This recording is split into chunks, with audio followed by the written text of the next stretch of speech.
Yo, yo, yo, what up, what up? Welcome to Funkle Mark's instructional video on how to set up the M-AUDIO Audiophile AV40 studio monitors. Now, you might be asking yourself, why do you call speakers so many different things? Sometimes you call them mains, drivers, studio monitors, stage monitors, wedges. Here's the thing. There's 4 types of speakers that I like to use. Mains or drivers, subwoofers, studio monitors, and stage monitors. What's the difference between a stage monitor and a studio monitor? Stage monitor is designed to deliver high volume so that a drummer can hear the band through his monitor over his drums, or the guitar player can hear him's vocals over the loud-ass drummer sitting next to him banging on his drums. Studio monitors, on the other hand, don't need to be so loud because the studio typically has an isolated drum room and where their focus is more on the quality of the sound. So hooking you up with some full range 4.5-inch studio monitors. Size does not matter in the world of sound. My main system, my main speakers are 6.5 inches. Don't ever buy a 15-inch speaker as a driver. That's dumb. Nothing you're reproducing is a 15-inch source, including our mouth holes or a guitar hole or any instrument like a horn or something. None of them 15 inches. Don't buy a 15-inch speaker. Anyhow, okay, here we go. That's my introduction. Your kit should include a set of balanced 1/4-inch cables, and we'll talk about that later in another video. These will get you connected. This here blue speaker wire, going to connect the 2 monitors together, and a power cable. So let's get started. This is the M-AUDIO Audiophile AV40. I already mentioned that. On the front, you see there is an aux-in jack and a phone's jack. If you want to jam to music or something, you can just plug your mini cable into there. Want to listen with your headphones? Plug them into here. I do not know if that defeats the mains. I think it might, but you'll want to test that before you think you're doing something quietly. Just make sure it's not also coming out the speakers and the headphones. This here is your volume knob. This is where you will turn it up and down. Typically what I do is I turn this thing all the way up when I'm ready to go, and then I back it off just a wee bit. Then I control my volume from the drums. But as with anything, when we plug it in, we turn it all the way down. All right, here's the back of this speaker. And we'll flip this guy around too, so that when we get there, he's ready. All right, we are now at the back of the speaker. Kablamo. Now, what we're gonna do, we're gonna make some connections here. All right. First of all, I like to always run power first, then signal. So we're gonna take your power cable, and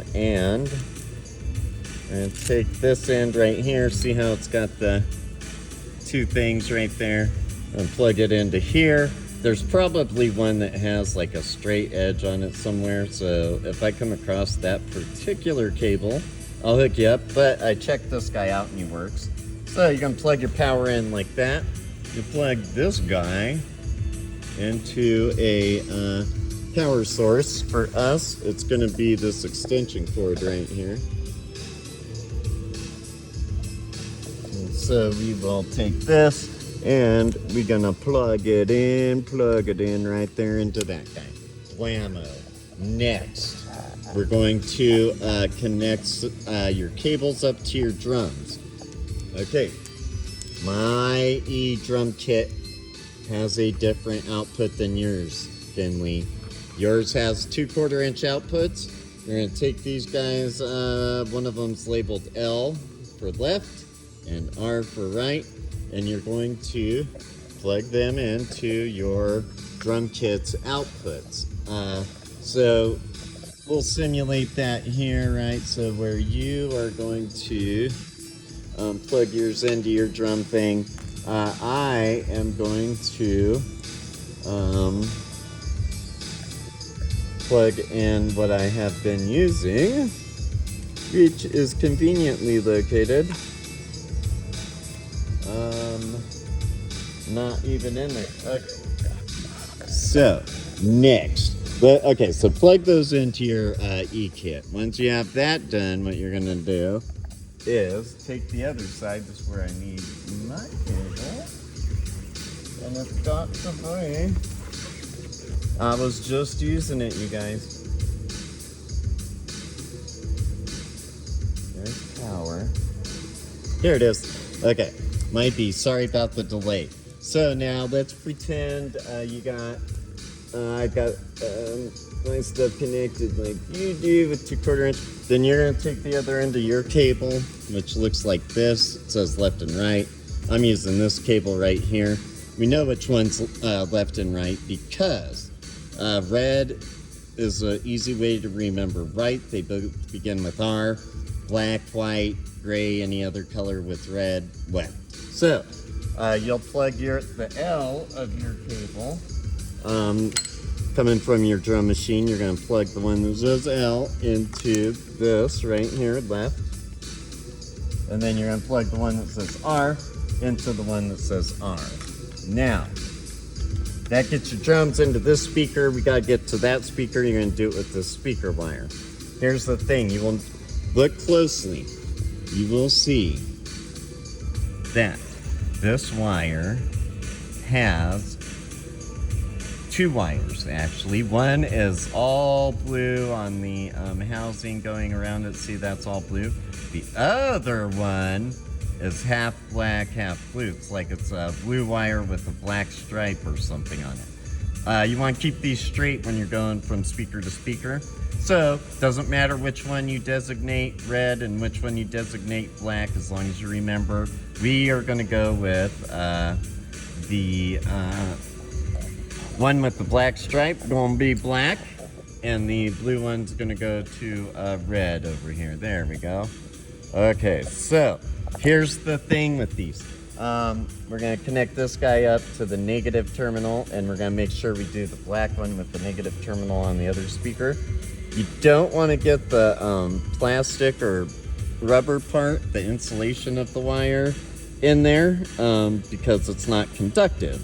It's only the metal part is conductive. So we want to go in as far as we can, but we're going to stop just short of getting this sleeve or outer like rubber or plastic coating in there.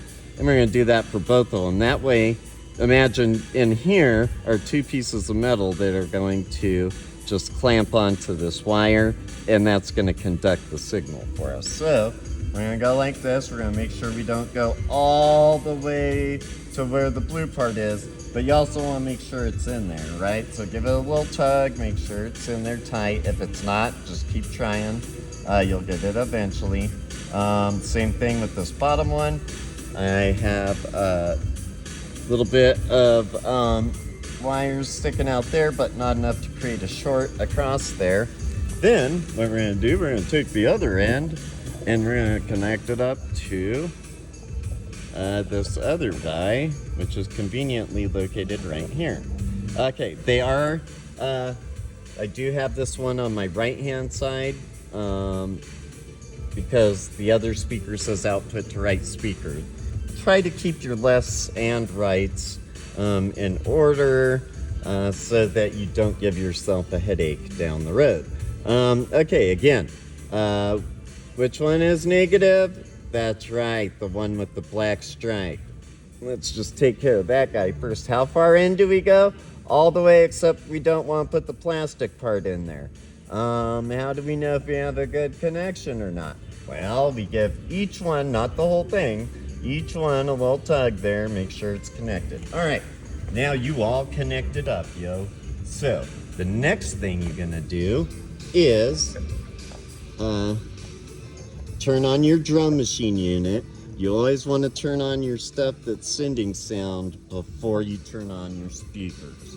Also, I'm just going to position mine. Well, I'll turn my drum unit on. then I'll turn these on in position. Okay, there's my drum unit.